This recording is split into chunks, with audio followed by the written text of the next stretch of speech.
Something strange happens when someone becomes extremely independent. At first, people admire it. They see strength, capability, someone who doesn't rely on anyone. But over time, something subtle begins to change. People start feeling a quiet distance around that person. Not hostility, not rejection, just distance. And the strange part is that the independent person often doesn't notice it happening, because independence was never meant to create distance. It was meant to create stability. But the human brain learns through patterns. And when someone repeatedly solves everything alone, the brain begins forming a powerful belief. If I rely on myself, I stay safe. That belief creates strength, but it can also quietly make trust feel risky. Highly independent people rarely wake up one day and decide to become that way. Independence usually develops through experience. Sometimes it comes from growing up in environments where emotional support was inconsistent. Other times it appears when someone repeatedly learns that solving problems alone works faster than asking for help. The brain pays attention to those patterns, and it begins adjusting expectations. Instead of expecting support, it prepares for self-reliance. That shift happens quietly. No dramatic decision is made. The brain simply starts assuming that depending on others may not be reliable, and once that expectation changes, behavior begins changing as well. The human brain is designed to protect against repeated disappointment. When trust leads to frustration, rejection, or neglect enough times, the brain adapts. Instead of hoping others will help, it starts preparing to handle things alone. This creates a psychological safety mechanism. Self-reliance begins to feel predictable, control begins to feel comforting, and gradually, independence stops being just a skill. It becomes a strategy. But strategies designed for protection often come with hidden side effects. Because while independence reduces disappointment, it can also reduce openness. And openness is the environment where trust normally grows. Without openness, relationships can start feeling slightly distant, even when nothing is technically wrong. Trust requires a psychological step that highly independent people are not always used to taking. It requires allowing someone else to influence your emotional stability. For someone used to managing their own problems, that can feel uncomfortable. Independence teaches the brain that control is safety, but trust introduces uncertainty. Another person now affects the outcome, and uncertainty activates caution, even when the other person has done nothing wrong. The brain is simply following the pattern it learned. Handle things alone. Avoid unnecessary risk. The result is that trust doesn't feel natural. It feels like giving away control. Independence often creates a strong relationship with control. Self-reliant people are used to navigating challenges alone. They make decisions quickly. They adapt quickly. They solve problems without waiting for others. That creates efficiency. But it also creates a comfort zone. And relationships rarely operate inside that level of personal control. They involve compromise, shared decisions, unexpected emotions. For someone used to handling life independently, allowing another person into that process can feel unfamiliar. Not impossible, just unfamiliar. And unfamiliar experiences often trigger caution before trust has time to develop. Another pattern often develops alongside independence: emotional self-reliance. Highly independent people frequently process emotions privately. Instead of sharing distress, they analyze it internally. Instead of asking for reassurance, they calm themselves down. Instead of seeking help, they adapt. This ability can be extremely powerful, but it also makes emotional signals harder for others to read. Friends may assume everything is fine. Partners may assume nothing is wrong. Because the independent person rarely expresses vulnerability, and vulnerability is one of the main signals that invites connection. Without it, others may not realize when support is needed.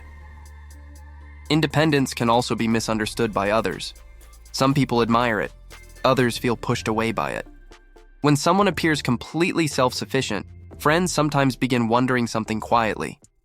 Do they actually need me? And when people feel unnecessary, they often reduce their emotional investment. Not out of rejection, but out of human instinct. People naturally move toward environments where their presence matters. If independence unintentionally signals that help isn't needed, others may step back. And the independent person may interpret that distance differently. They may believe people simply drifted away, without realizing that their independence shaped the dynamic. Over time, independence can create something subtle, an invisible wall, not built through hostility, but through habit. The habit of solving everything privately. The habit of not asking for support. The habit of appearing emotionally stable no matter what is happening internally. When this pattern repeats for years, others begin adapting to it. They stop offering help. They stop asking deeper questions. Eventually, the relationship stabilizes around distance. Not because either person intended it, but because habits quietly shaped the interaction. Trust does not appear through words alone. It grows through moments of shared vulnerability, moments when someone admits uncertainty, moments when someone asks for support, moments when someone allows another person to help. For highly independent people, these moments can feel unusual because independence trained the brain to avoid them. Handle the situation, fix the problem, move forward. But relationships grow in the opposite direction. They deepen when experiences are shared, not when they are solved privately. Without those shared moments, connections often remain surface level. Society often praises independence as a form of strength, and in many ways it is. But strength can sometimes hide something unexpected: isolation. When someone appears capable of handling everything, others naturally assume they do not need help. And that assumption slowly changes how people interact with them. Less checking in, less emotional curiosity, less involvement. The independent person becomes the stable one, the one who always seems fine, even when they are carrying challenges privately. Over time, this misunderstanding can create quiet emotional distance in relationships. Many highly independent people eventually notice something interesting. They are surrounded by people, but they still handle most struggles alone, not because others refuse to help, but because independence quietly discouraged involvement. At first, this realization can be confusing, because independence originally felt empowering. But protection strategies sometimes create unintended results. What protected someone in the past can later limit connection in the present, and noticing that pattern can become the first step toward changing it. Trust is rarely rebuilt through a single decision. It develops gradually. Small moments of reliability, small acts of support, small experiences where someone proves they are safe to depend on. For highly independent people, the process often starts with something simple: allowing someone to participate, not perfectly, not completely, just slightly.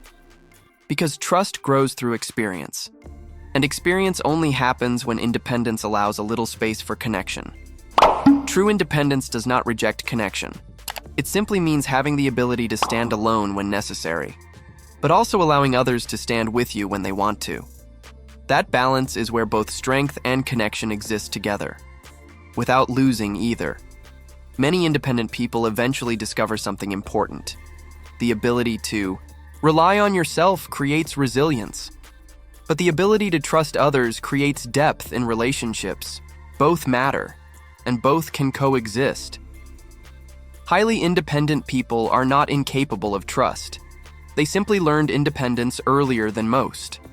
And habits learned through survival often take time to soften. But independence does not have to lead to isolation, because strength does not disappear when connection grows. In many cases, it becomes even stronger. If this kind of psychological pattern interests you, consider subscribing. This channel explores the hidden dynamics behind human behavior and social perception.